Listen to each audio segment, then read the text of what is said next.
el diario La Nación, a través de una nota de Hugo Alconada Mon, periodista de investigación reconocido, planteó que Gustavo Arribas tenía una cuenta en Suiza que había recibido 5 depósitos de parte de la cuenta utilizada en el Lava-Jato, el escándalo en Brasil de las coimas por la obra pública.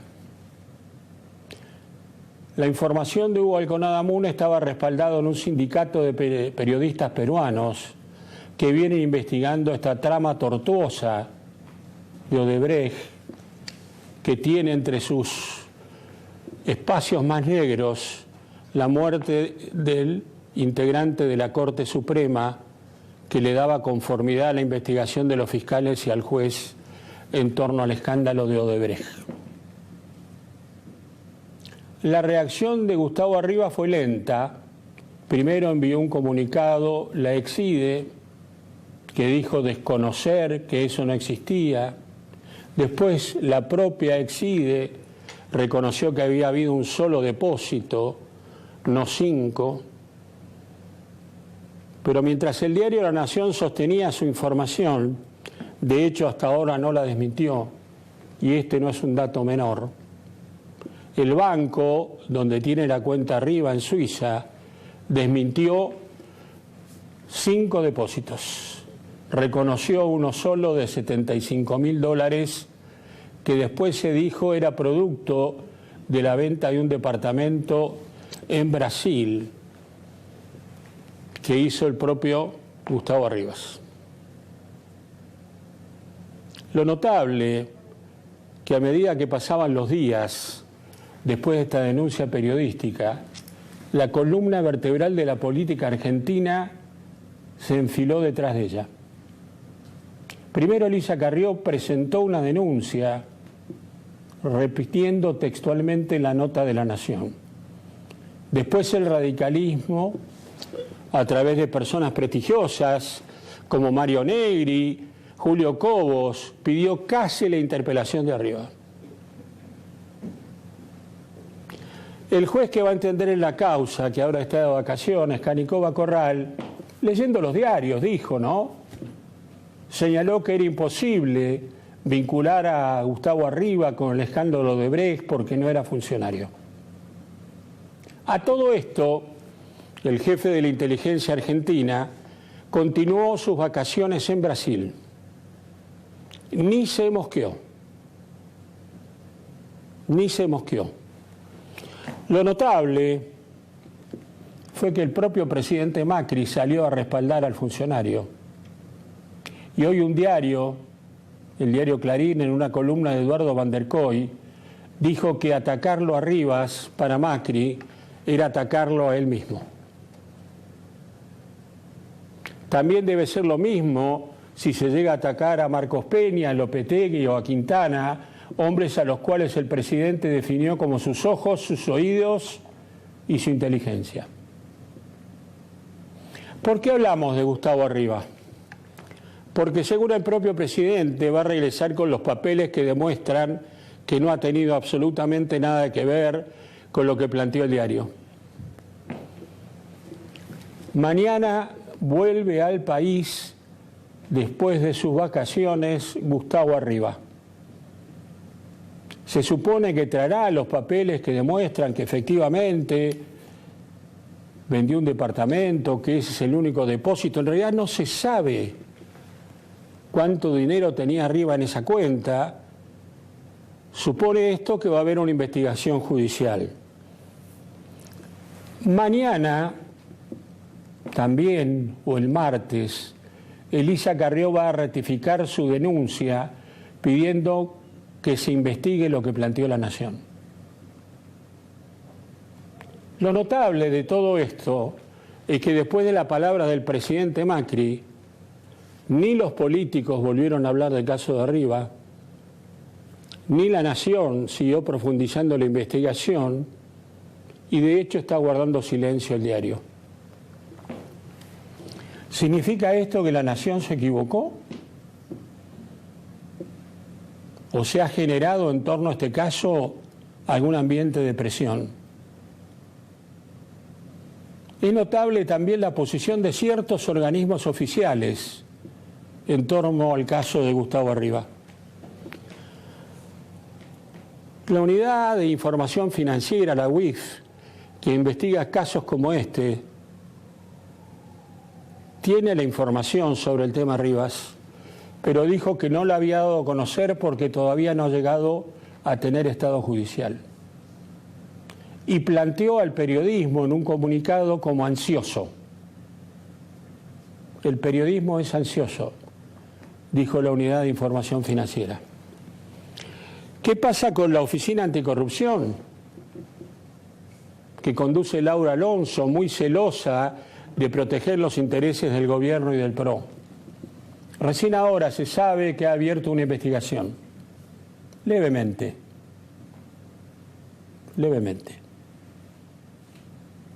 Llama la atención el silencio de la política que en un momento se encolumnó detrás de lo que planteó el diario. ¿Qué ha pasado?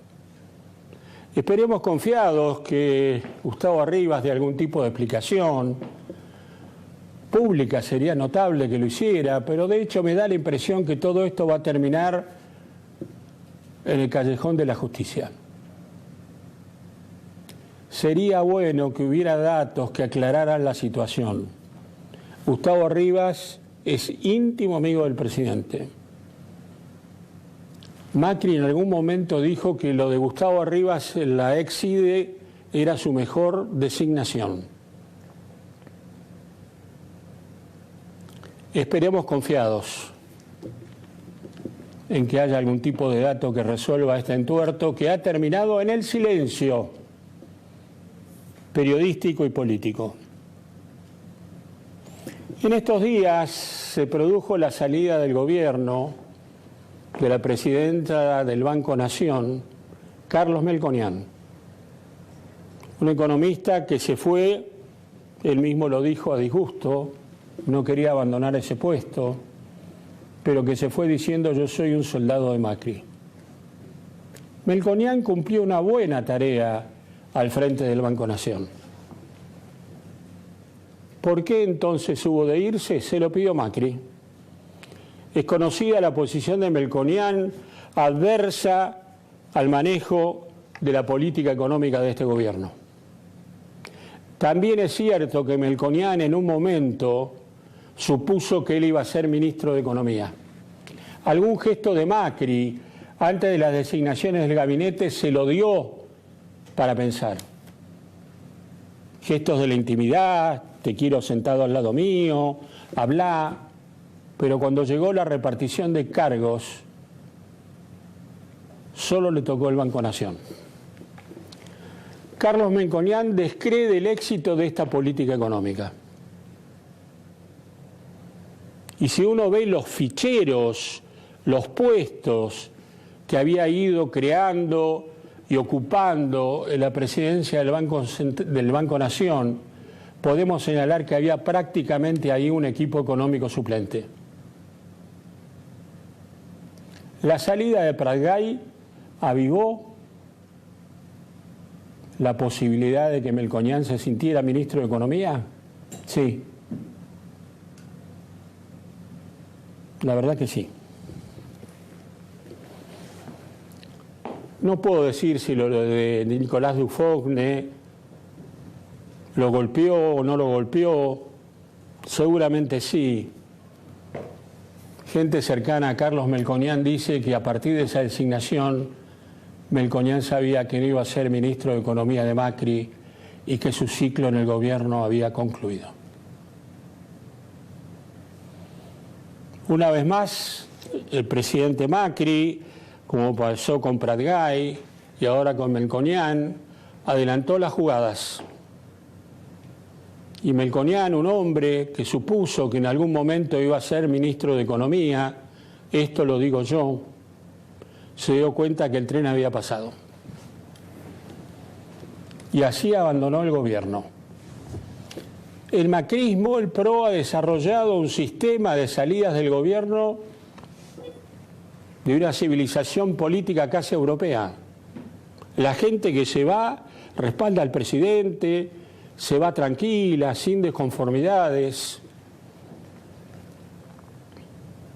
Así entró al gobierno un asiduo concurrente a este programa, Javier González Fraga, economista, identificado con el radicalismo. No digo que haya entrado por ser radical, identificado con el radicalismo.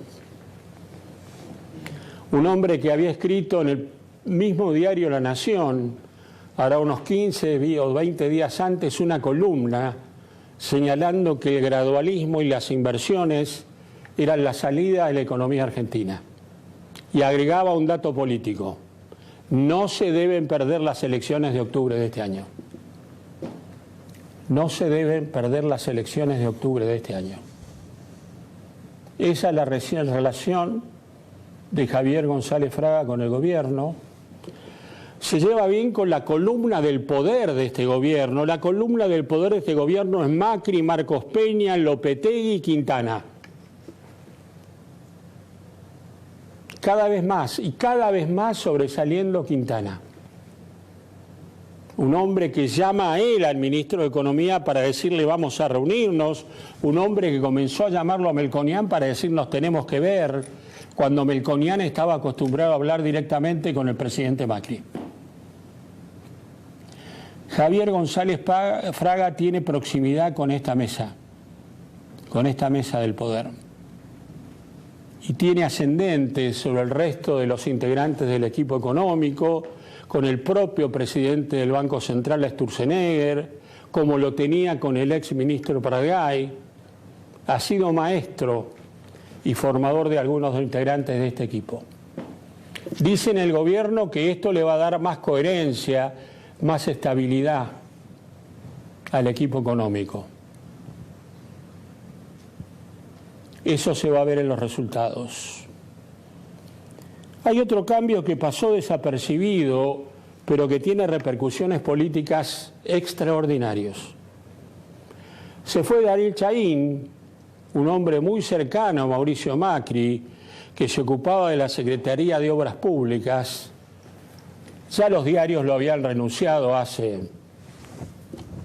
Solo Chaín, al presentar su renuncia, lo que hizo era demostrar en la realidad que las informaciones que salían del propio gobierno eran ciertas.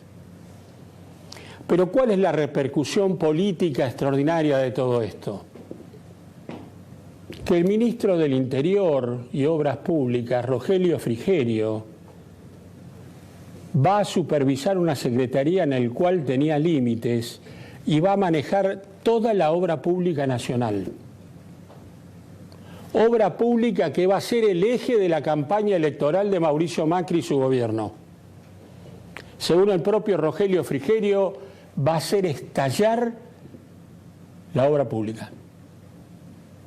Recordemos que el eje político de la campaña es Mauricio Macri y María Eugenia Vidal, y el eje práctico es la obra pública. Están surgiendo a esta altura del año algunos datos de la economía del año pasado. El propio INDEC reconoció que en 3 trimestres del 2016 se perdieron en la Argentina 146.000 puestos de trabajo del sector privado.